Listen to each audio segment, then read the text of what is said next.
मैं रात भर सोचता रहा कि क्या मेरा बेटा किसान बनेगा, क्या वो मेरे खेत संभालेगा, क्या वो मेरे घर को एक नई उम्मीद देगा। सुबह 4 बजे मेरी पत्नी की आंख खुल गई। वो धीरे से चलते हुए बाहर चली गई। शायद वो मुझे उठाना नहीं चाहती थी, या शायद उसके पैरों का दर्द उसे चलने नहीं देता। मैंने अपनी पगड़ी उठाई और अपने सर को ढका, बाहर गया और अपनी गायों का दूध निकाला। मैं जब लौट रहा था तो मैंने अपने बेटों की अलसाई आंखें देखी और सोचा कि इनकी अलसाई नींदों के टूटने से पहले मुझे दुनिया की पहली चाय की रंगत निखारने का काम करना है।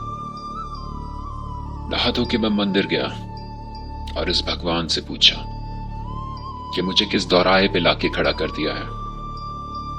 सब कहते हैं कि पढ़ लिख के लोग बड़े इंसान बनते हैं, पर फिर कौन हल चलाएगा, कौन बीजेगा, कौन सींचेगा, कौन धरती की छाती चीर के अनाज उगाएगा।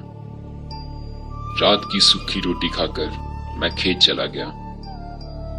वहां दोपहरी की जलती धूप आने तक हल चलाता रहा। मेरा छोटा बेटा रोटी लेकर जलती जमीन पर नंगे पांव आ रहा था। मैंने पास ही पड़े एक घड़े से एक पानी का लोटा निकाला। पानी की बूंद पीने से पहले आसमान की तरफ देख के ये सोचा कि क्या इस बार बारिश की बूंदें मेरा गला तर करेगी, क्या इस बार मेरे खेतों में फसल लहराएगी। मैं पूरी दुनिया का पेट पालता हूं, पर जब मेरा बेटा मिठाई की दुकान पर जलेबी की जिद करता है तो कहता हूं बेटा अगली बार। मैं पूरी दुनिया का तन ढकता हूं, पर जब मेरे फटे कुर्ते को देखता हूं तो कहता हूं इस दिवाली। मेरी दुल्हन का चांद सा चेहरा धूप में धुलस जाता है, पर उसकी मुस्कान आज भी मेरा सारा दर्द खत्म कर देती है। क्या पाया है मैंने और क्या अपने बच्चों को दूंगा।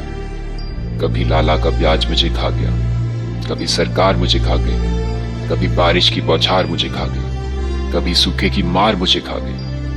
कभी चीनी मिल टुक्कर नहीं देती तो कभी कपास का पैसा नहीं मिलता, कभी गेहूं का भाव ठीक नहीं होता, कभी मेरे बैलों का घाव ठीक नहीं होता, कभी बिजली नहीं मिलती, कभी पानी नहीं मिलता।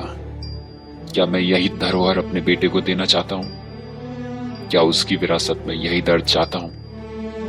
नहीं नहीं नहीं, वो किसान नहीं बनेगा। मेरा बेटा किसानी नहीं करेगा। उसे भी पूरा हक है इस देश में जीने का, उन शहरी लोगों की तरह पूरी दुनिया बुलाकर अपने सपने पूरे करने का। माना कि हम सरल हैं, हम अनपढ़ हैं, अंधविश्वासी हैं, आप हमें ठग सकते हो, पर हम कमजोर नहीं हैं, हम चोर नहीं हैं। हमने अभी तक अपने गहने गिरवी रखे हैं, अपना ईमान, अपना ज़मीर नहीं, अपने सपने नहीं।